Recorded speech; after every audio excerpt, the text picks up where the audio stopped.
early impressions with the M5 Max are quite good. Just to be clear, this is the first MacBook I've ever bought with a nano texture display, and that mainly came from your guys' recommendations. Especially since I've had my new job and I'm oftentimes editing videos on the go, I was continuously running into situations where I was basically editing videos in direct sunlight, and I do recall saying in those videos it'd be nice to have a much brighter display, even with Vivid, and all of the comments were all bringing up that I needed to try out the nano texture display because it makes operating in direct sunlight much easier. And I have to say now, while it doesn't necessarily feel brighter when you put it side by side with a non-nano texture display, I can confirm, yes, it does make the display much easier to see. You don't have to deal with as many reflections. It kind of blurs out all of that direct light impact, and that has been quite impressive, to the point now where I'm not sure I can go back to having a MacBook that doesn't have nano texture displays. I also went for space black on this one just because I've never had a space black Mac in the past, and my wife's MacBook Air is silver and sometimes she's traveling with me, so I didn't want to get the MacBooks confused. So now my M1 Max MacBook is space gray, which I will be keeping as my personal laptop, but I'm also kind of keeping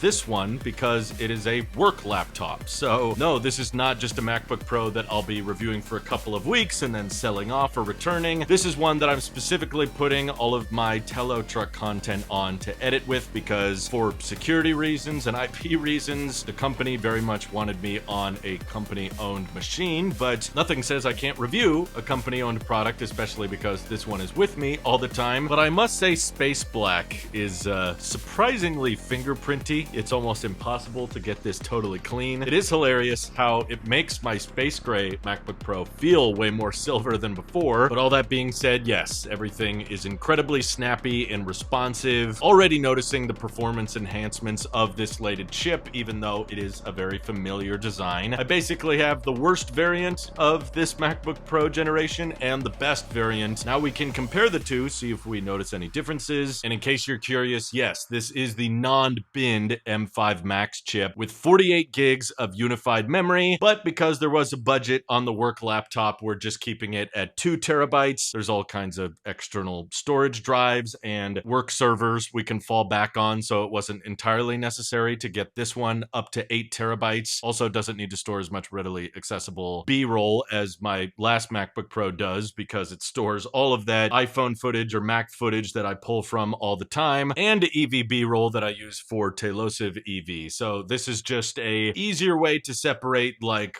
Telo work from Tailosive work, basically, and I'm very grateful to have this opportunity to review a work laptop, but pretty incredible one as is. I'm happy to report nearly everybody at Telo is using Mac anyway, so I guess we're all Apple sheeps. Very helpful for airdrops and just file continuity between devices, and more Mac comparison content is in the works, so just stay tuned. But yes, I am still very curious and very interested in the OLED MacBook Pro coming out later this year that supposedly has not just a dynamic island, but also a touchscreen. I don't know if I want that, but we'll absolutely still be reviewing that one. I don't know if I want to keep a touchscreen Mac, but this one's sticking around longer than my usual product reviews. Thank you to everybody supporting this channel directly. It seriously helps us out a ton, as does just watching these videos. So thanks again. This is your Apple Sheep here, and I will see you all in the next one.